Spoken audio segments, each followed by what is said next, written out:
Olá, estamos iniciando pela TV Suprem, braço de comunicação da União Planetária, mais uma entrevista do programa 2022 O Brasil que Queremos.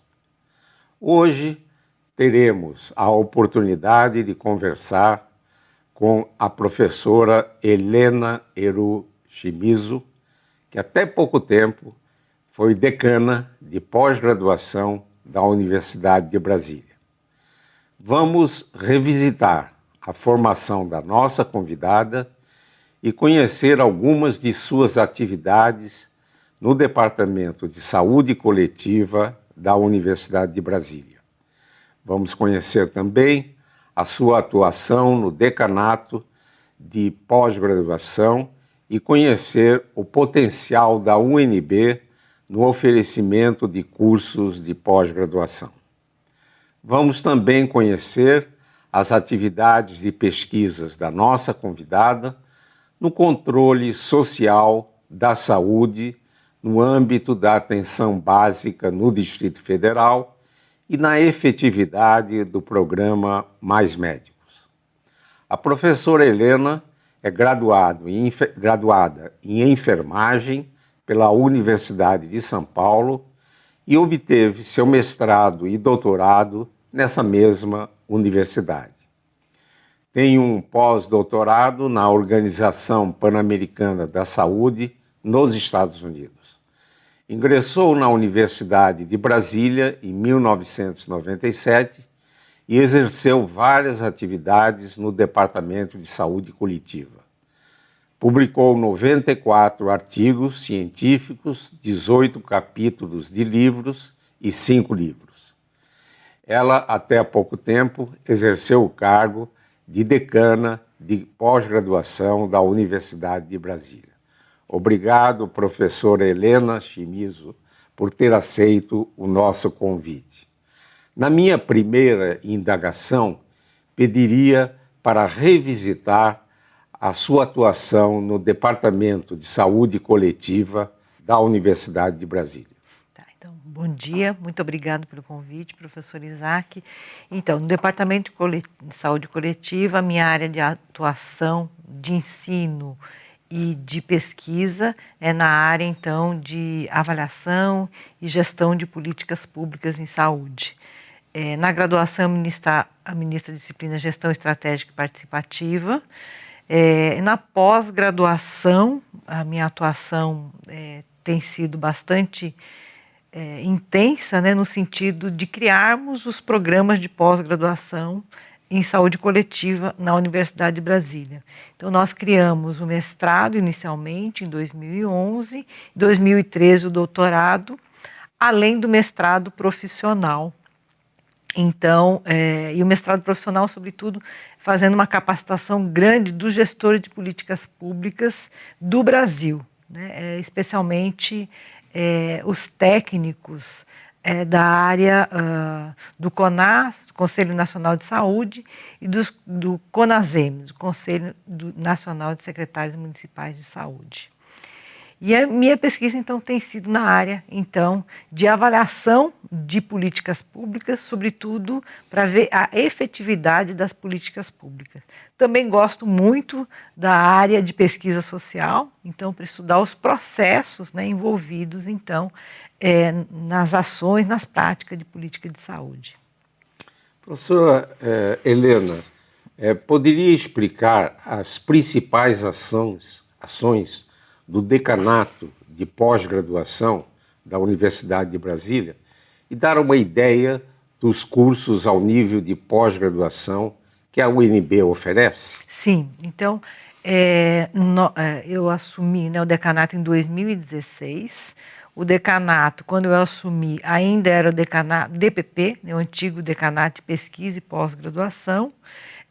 No início fizemos um diagnóstico, né, desse decanato e da atuação das diretorias nesse decanato, e percebemos, sobretudo, que a pós-graduação, né, o número de programas de pós-graduação havia crescido muito nos últimos anos, E a área de inovação era uma área que estava muito tímida, né? E os indicadores de inovação mostravam indicadores negativos, inclusive, né? Então, a gente viu uma necessidade urgente, né, de destacar, sobretudo, a inovação na Universidade de Brasília, já que a gente tinha, né, e tem o CDT como uma agência, né, de inovação da Universidade de Brasília.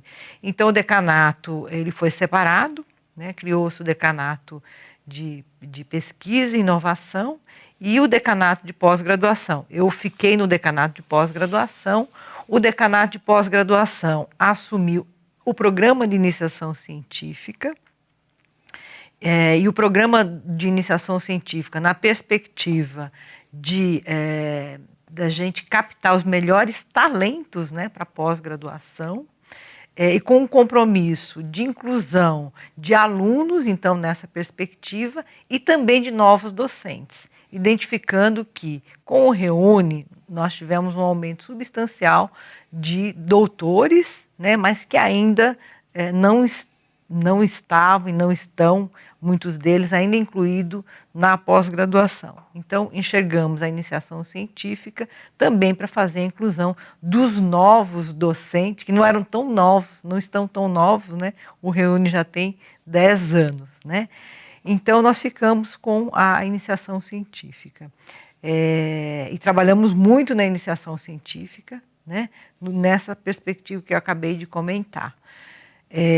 Também dando maior visibilidade aos trabalhos de iniciação científica, que a divulgação é feita, né, nos congressos de iniciação científica, que é uma boa oportunidade, né, para os alunos fazerem uma troca e aprenderem também como é que se faz a apresentação de um trabalho científico, mas, sobretudo, pensando na visibilidade desses trabalhos. Então, junto com a biblioteca, hoje em dia, então, além da apresentação desses trabalhos nos congressos de iniciação científica, eles também são veiculados agora, os trabalhos, então, eles fazem parte de um ANAS, que tem ISBN e tudo, então tem uma circulação aí bem importante desses produtos de iniciação científica, né?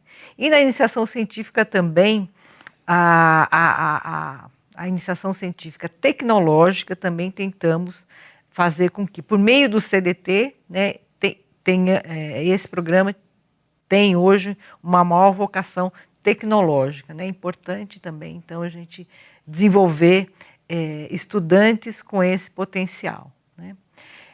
E também o decanato de pós-graduação assume, né, as residências, a formação em residência na área da saúde, a residência em medicina, as residências multiprofissionais, residência na área de veterinária.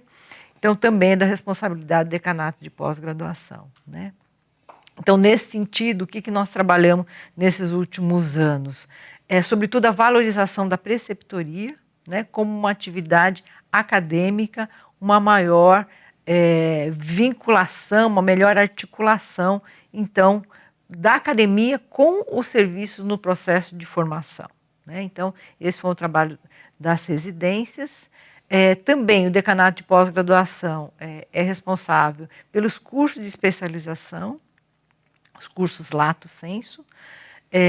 Nós temos vários programas, né, vários cursos, alguns cursos históricos, né, e outros novos cursos também. Então, o decanato cuida, então, da gestão, então, desses cursos de especialização, junto com as unidades acadêmicas. As unidades acadêmicas têm um protagonismo muito grande nesse sentido, né, e tem também autonomia, né, para desenvolver esses cursos de especialização.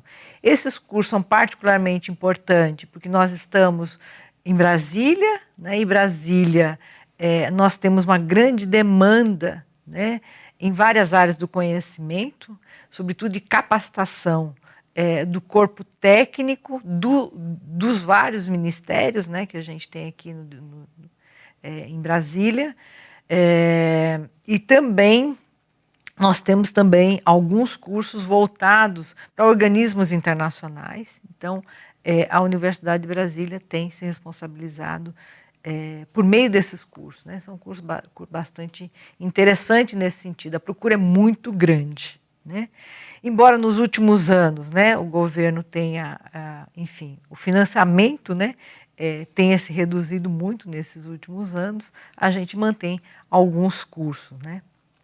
Em 2016 a 2018, nós trabalhamos com 33 cursos de especialização. Em termos de pós-graduação estrito sensu, a Universidade de Brasília, né, hoje é considerada a terceira universidade em termos de número de programas de pós-graduação. Então, depois da Universidade de São Paulo, Universidade Federal do Rio de Janeiro, é a Universidade de Brasília, né? Então, nós temos 90 programas de pós-graduação, sendo desses, então, 66 com mestrado e doutorado, 2 só com doutorado e 14 só com mestrados. Na última avaliação quadrienal, né, nós tivemos, então, um aumento significativo do número de programas de pós-graduação com nota 7, né, que são os programas considerados de excelência, e nota 6 também, né? E alguns programas nota 5. Então, nós tivemos considerável aumento dos programas 5, 6 e 7. 6 e 7 são considerados programas de excelência. Recentemente, nós participamos, né, então, concorremos ao edital chamado CapSprint, né, que é um edital de internacionalização, onde a gente, a partir do diagnóstico de projetos internacionais desenvolvidos pelos programas de pós-graduação, nós chegamos a 6 grandes temáticas desenvolvidas nesses programas de pós-graduação. Nós ganhamos, né, esse edital na primeira fase, então, mostrando, né, a nossa capacidade. A CAPES elogiou muito, né, a nossa forma, então, de trabalharmos os nossos programas de pós-graduação. Então, nós temos uma potencialidade muito grande, os programas, então, mais maduros, né, então, já estão bem internacionalizados, e os programas mais jovens também estão no caminho, né, da internacionalização. Então, esse é um aspecto bem importante, não só no sentido da produção científica, né? Também isso foi uma surpresa muito grande no diagnóstico do CapSprint. A gente percebeu, né, que a Universidade de Brasília, em termos de índice de citação, ou seja, de impacto científico, ela está em primeiro lugar, né? Então, ultrapassando, inclusive, as universidades, né, maiores e historicamente importantes. Então, isso significa que os pesquisadores que estão nos programas de pós-graduação, eles têm tido um alcance internacional em termos de impacto científico, né? Essa foi uma grata surpresa, que com certeza na avaliação do CapSprint, né, foi um dos indicadores que nos levou a ganhar esse edital, né? Os jovens também são muito potentes, né? Eu gostaria de registrar o protagonismo, e eu até tenho dito, né, para os programas, para os professores, uma resiliência muito grande, né?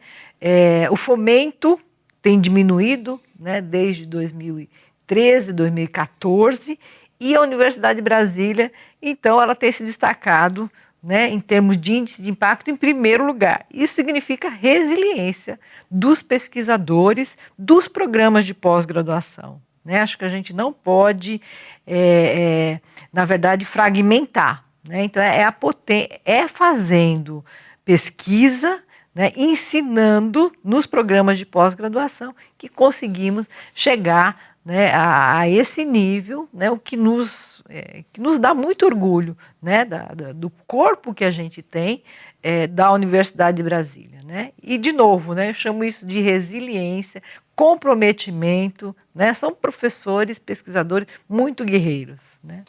Que beleza a pós-graduação da Universidade de Brasília ter essa solidez. Nós vamos fazer um ligeiro intervalo e voltaremos já já.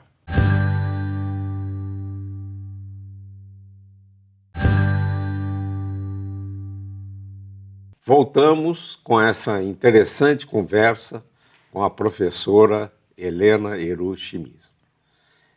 Professora Helena, durante 2008 a 2010, desenvolveu uma pesquisa sobre o controle social da saúde no âmbito da atenção básica no Distrito Federal. Poderia relatar os principais resultados dessa pesquisa?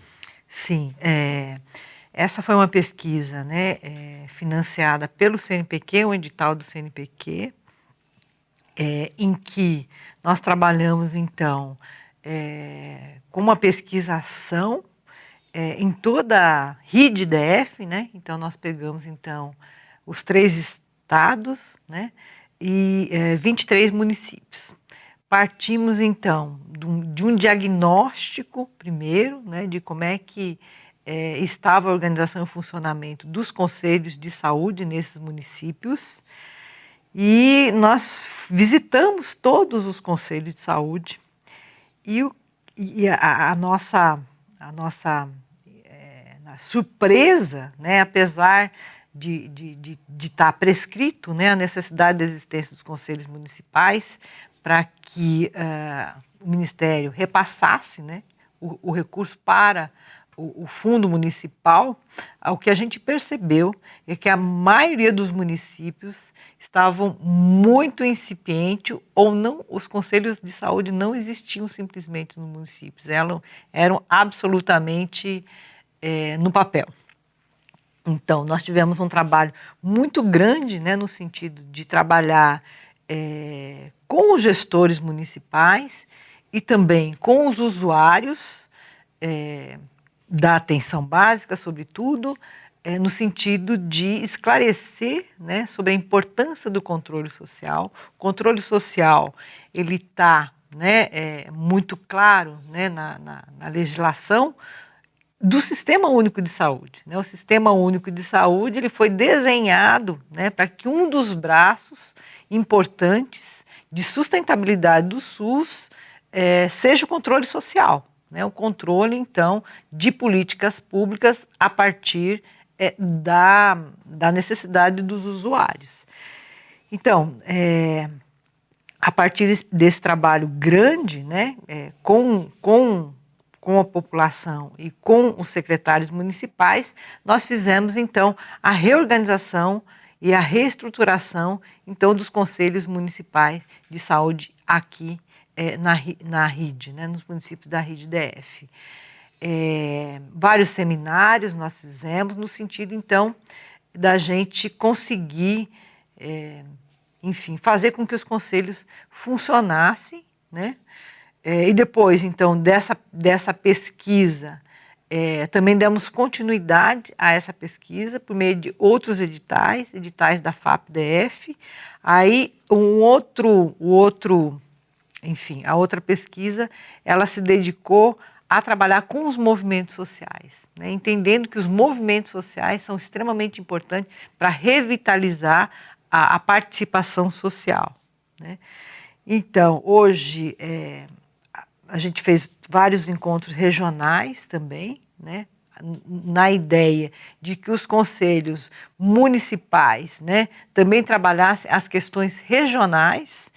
Então, essa pesquisa, ela ajudou nesse sentido e também ajudou os municípios, né, da RID-DF a melhorarem a implantação dos serviços de atenção básica, especialmente a cobertura da estratégia saúde da família, né? Então, a gente hoje, nos municípios da RID, a gente tem uma boa cobertura da estratégia saúde da família, que é super importante para o acesso, né, ao serviço de atenção básica, assim como também, né, tem uma discussão no sentido de melhorar, né, a rede de atenção na área, então, da RID-DF.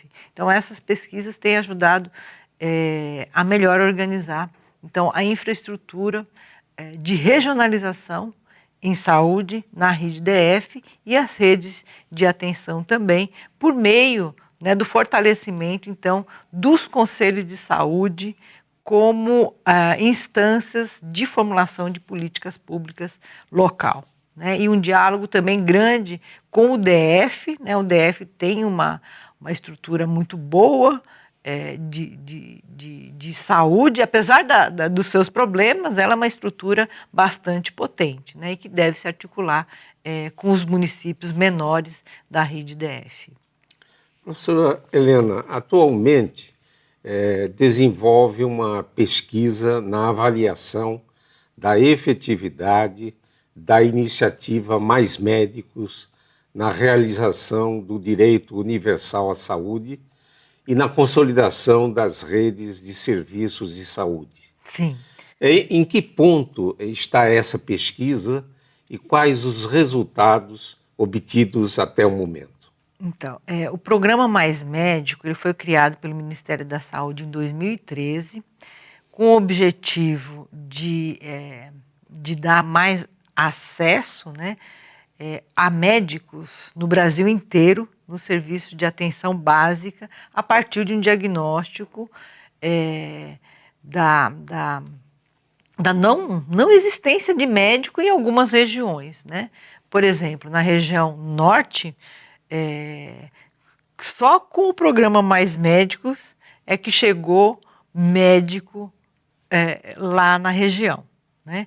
Então, o programa Mais Médico ele é super importante, né, no sentido de suprir as equipes de estratégia de saúde da família com médicos em algumas áreas, né? De novo, né? Região Nordeste, uma área extremamente importante, porque os médicos brasileiros não vão, né? Não ficam também, apesar de vários investimentos do Ministério da Saúde nesse sentido. E nós fizemos, então, a avaliação da efetividade desse programa no Brasil inteiro, né? Fomos, né, aos vários municípios por amostragem para ver, então, o que tinha melhorado com a entrada dos Mais Médicos. Teve um convênio com Cuba, né, então, grande parte dos médicos então, de Cuba, e a avaliação, então, é extremamente positiva, né, no sentido de a população muito grata, né, por ter médico, o médico cubano por ter uma formação forte, né, em medicina de família e comunidade, também com um diálogo muito potente com os usuários e com a comunidade, então muito bem avaliado, né? Agora, há 2 semanas, nós tivemos a triste notícia, né, de que Cuba retirou esses médicos e agora, né, o governo federal está tentando fazer a reposição desses médicos no Brasil inteiro, né? É extremamente importante, né, que o governo realmente se comprometa em fazer essa reposição, né, porque temos que ter médico no Brasil inteiro. A atenção básica, ela é multiprofissional, mas sem o médico, né, também não vai funcionar. Então, o Brasil precisa fazer um forte esforço no sentido de fazer essa reposição, né? E mais do que isso, tem que pensar a longo prazo, né, no sentido de ter escolas médicas em todas as regiões do país, né, para dar sustentabilidade. Porque os estudos mostram que o médico só fica, né, se tiver um vínculo maior com a região, com o local, né? Então, para a gente ter uma política de recursos humanos mais sustentável, né, e que garanta realmente o acesso da população brasileira como um direito, nós temos que ter os profissionais em todas as regiões, né? A atenção básica ela é muito potente, mas ela só funcionará também se a gente tiver a equipe completa. Perfeito. Professora Helena, o movimento 2022, o Brasil que queremos, ele pretende envolver os jovens na construção de caminhos para termos um Brasil melhor e mais justo. Nesse final de programa, poderia enviar uma mensagem aos jovens que nos assistem? Sim, eu acho que aos jovens que nos assistem, né? Acho que dois recados importantes. Nós temos a educação, né, a educação superior nas universidades públicas, ela precisa ser defendida com unhas e dentes. É muito importante a gente manter as universidades públicas. Ela não faz só a formação, que é muito importante, mas também é pesquisa, né, na pós-graduação. Então, 90% das pesquisas desenvolvidas no Brasil são feitas pelas universidades públicas. Então, a gente não pode nunca perder, né, a universidade pública. É um bem que a gente tem para o desenvolvimento científico e tecnológico do país. E é feito nas universidades públicas. Então, a privatização, né, que se fala, ela nunca poderá vir para as universidades públicas. A gente vai perder não só a formação de ensino superior, como a nossa pesquisa, que significa, né, não termos desenvolvimento se ela não for desenvolvida pelas universidades. Quem tem know-how, né, para desenvolver as pesquisas são as universidades públicas. Esse é um recado bem importante. O outro bem que a gente tem é o nosso sistema público de saúde, que ele é universal, né? Então, a abrangência que a gente tem da atenção básica, né, de cobertura, né, da saúde da família, ela é nacional, né? A cobertura é muito, né? A gente cresceu muito, 70%, né, 80% de cobertura de atenção básica. Falta médico, mas a gente precisa, então, repor. E ter um sistema, né, universal, gratuito, não é pouca coisa, é muita coisa, né? Então, os sistemas públicos universais, eles estão cada vez mais ameaçados, mas eles são extremamente importantes, muito importantes. Isso, assim, não se consegue facilmente. Então, são dois os recados. Então, nós não podemos perder, né, a universidade pública e nós não podemos perder o nosso sistema público de saúde, né, que lhe dá um acesso universal, ele é equitativo. Então, nós temos que defender com unhas e dentes esses dois bens que a gente vem construindo aí, né, nos últimos anos, junto com a democratização do país. São bens conquistados no caminho da democratização do país. Essa convocação, né, da juventude para defender a universidade pública e o sistema único de saúde são extremamente importantes e contamos com a participação dos jovens nesse desafio provocado pela professora Helena. Professora Helena, gostaria muito de agradecer a sua disponibilidade para essa importante e interessante entrevista. Esse e outros programas do Movimento 2022, O Brasil que Queremos, podem ser acessados no canal YouTube da TV Suprem. Voltaremos a nos encontrar em uma próxima oportunidade. Até lá!